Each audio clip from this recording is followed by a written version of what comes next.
Assalamualaikum warahmatullahi wabarakatuh, pemirsa selamat malam. Senang sekali hari ini malam hari kembali menyapa Anda di Indonesia Business Forum bersama dengan saya Celia Alexandra. Indonesia Business Forum pada malam hari ini pemirsa bekerja sama dengan Ikatan Ahli Ekonomi Islam Indonesia. Dan malam hari ini tema yang kita bahas adalah sangat menarik pemirsa.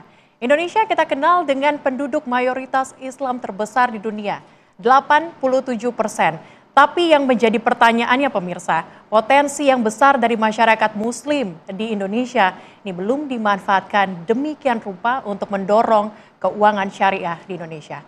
Apa yang menjadi kendalanya? Dan juga bagaimana kemudian kita meningkatkan literasi dan inklusi keuangan Indonesia?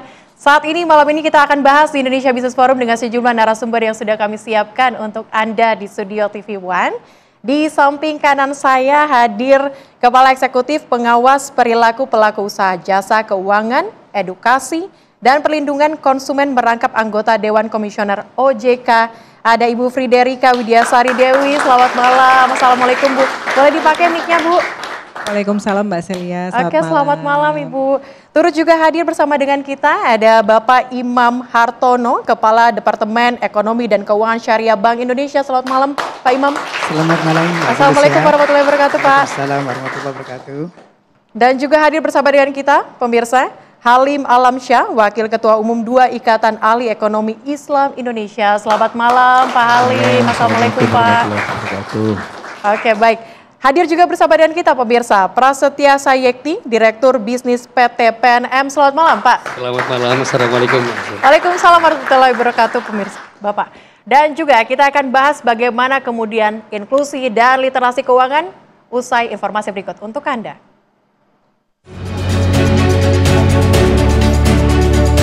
Sebagai negara dengan penduduk mayoritas muslim terbesar di dunia, Indonesia memiliki potensi besar untuk mengembangkan keuangan syariah. Namun sayangnya, kemampuan mengelola keuangan berdasarkan prinsip syariah atau literasi keuangan syariah masih perlu ditingkatkan dan akses masyarakat untuk mendapat layanan keuangan syariah atau inklusi keuangan syariah belum merata. Berdasarkan Survei Nasional Literasi dan Inklusi Keuangan OJK tahun 2024, tingkat literasi keuangan syariah di Indonesia baru mencapai 39,11%. Sementara tingkat inklusi keuangan syariah mencapai 12,88%. Hal ini menunjukkan adanya kesenjangan dalam pemahaman dan pemanfaatan layanan keuangan syariah. Meskipun begitu, Wakil Ketua Dewan Komisioner OJK Mirza Aditya Suara menyatakan, pembiayaan perbankan syariah tahun 2024 hingga 2025 tumbuh positif, yaitu sebesar 9,77%. Sementara itu kinerja intermediasi SJK Syariah masih tumbuh positif secara year on year dengan pembiayaan perbankan syariah tumbuh 9,7%. Selain itu, dalam rangka penguatan kolaborasi dan aliansi strategis, pengembangan literasi dan inklusi keuangan syariah, seiring dengan bulan Ramadan, OJK kembali menyelenggarakan Gebiar Ramadan Keuangan Syariah. Gubernur Bank Indonesia Peri Warjio mengatakan, untuk itu perlu mendorong pertumbuhan keuangan syariah dengan meningkatkan literasi dan inklusi keuangan syariah.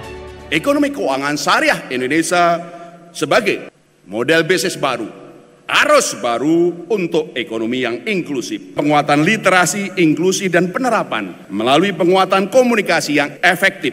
Komitmen kita bersama untuk semakin memajukan ekonomi keuangan syariah di Indonesia.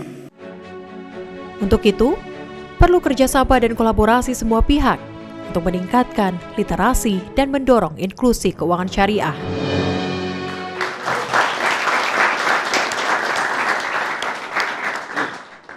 Literasi dan inklusi keuangan dari tahun ke tahun ini makin meningkat, tumbuh. Tetapi apa kemudian yang menjadi penghalang dan juga kendalanya? Kita bahas. Dan sebelum saya masuk ke sana, saya akan ke PNM dulu sebagai pembiayaan atau pendanaan begitu.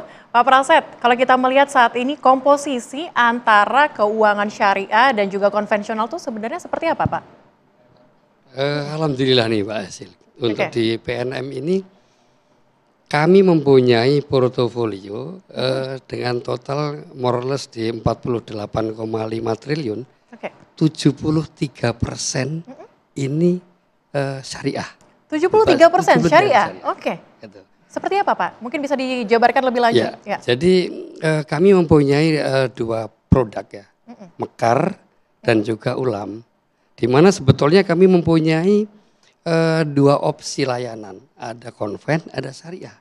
Tetapi sangat excited ini bagi kami juga, sangat semangat kami karena justru respon dari para nasabah tentunya ini memberikan dorongan untuk memberikan layanan lebih. Karena kalau kami lihat dari jumlah unit kerja kami, ini 51% yang syariah.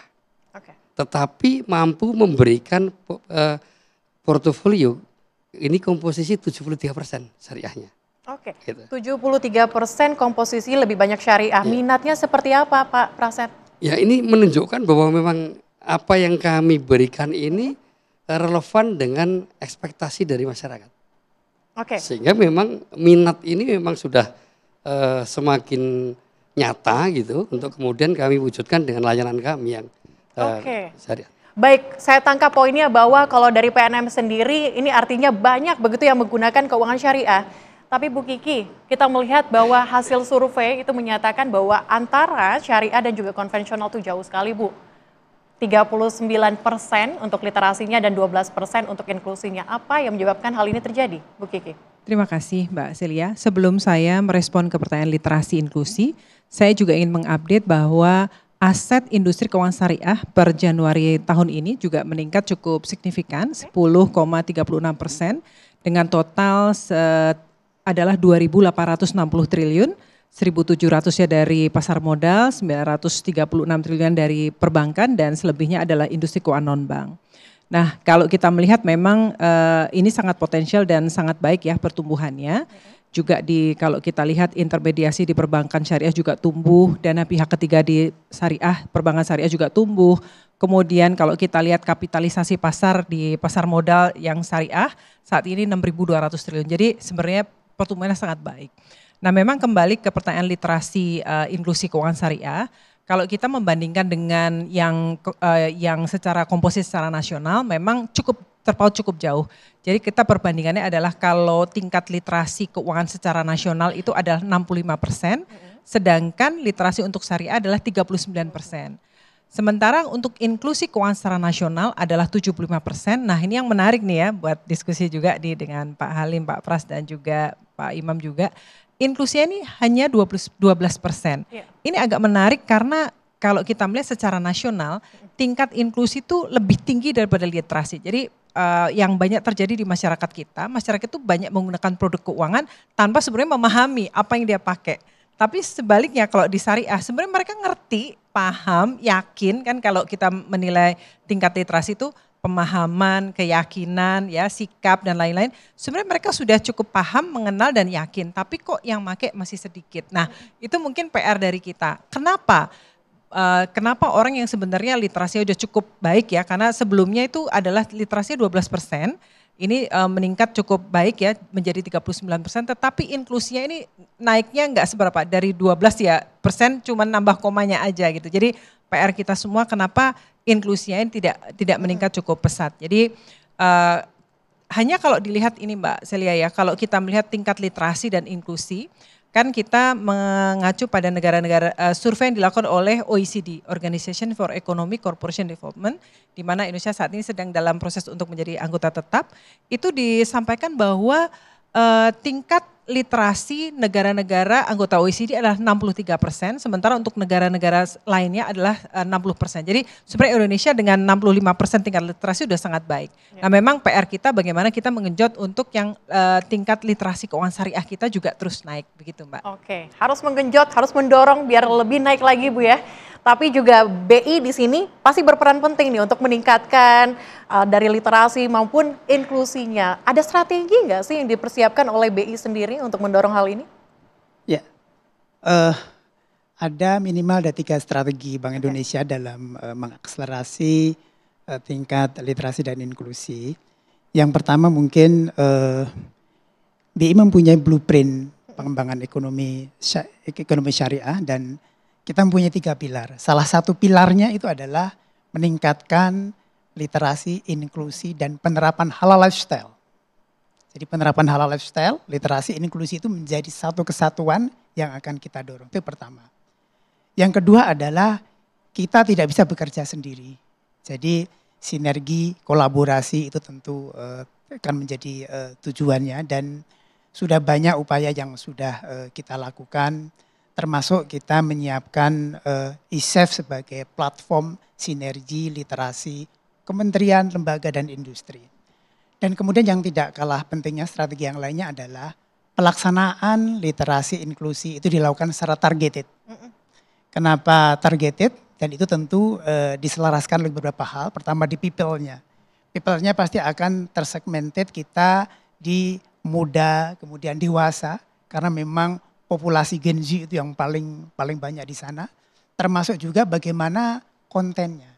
Jadi kontennya dibuat supaya konten itu tidak terasa berat. Karena kesan sekarang literasi terkait ekonomi keuangan syariah itu berat. Iya. Dan kontennya itu harus universal. Iya. Universal bahwa ekonomi syariah itu tidak hanya untuk umat muslim. Itu berlaku universal. Termasuk kanalnya. Kanalnya menggunakan variasi, kita menggunakan omni channel dengan menggunakan berbagai media cetak, elektronik, demikian juga media massa. Demikian. Oke. Terasa berat begitu ya kalau kita berbicara soal keuangan syariah ataupun literasi maupun inklusinya. Nanti kita akan dalami ke Pak Halim, kemudian seperti apa tanggapannya usai jeda berikut. Tetaplah bersama kami pemirsa di Indonesia Business Forum.